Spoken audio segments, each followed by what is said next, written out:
Scourge has a life force mechanic that is spent when casting shade skills 2 to 5. Life force is generated passively with Signet on Death and actively with Scepter 3 and Torch 4.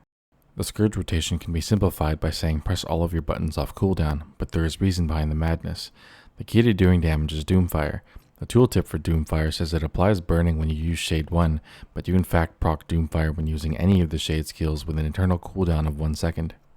Additionally, combining the adept trait Plague Sending and Curses with Blood is Power allows you to transfer self-inflicted conditions to your target via Shade 5, and with the master trait Soul Barbs in Soul Reaping, you do an additional 10% damage for 10 seconds while doing so.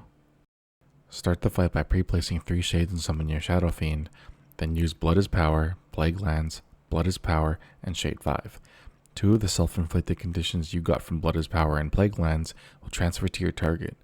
Follow up with 3, 4, 5, 2 and Haunt, and from that point on, try to press all of your skills off cooldown, but save Shade 5 for right after you cast Blood is Power.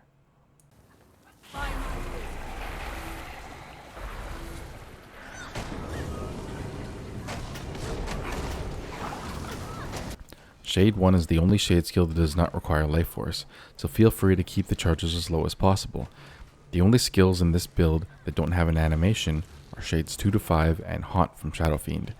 To ensure you continue to proc Dhuumfire during your rotation, simply press Shade 2 or Shade 3 whenever you are using skills with animations in succession.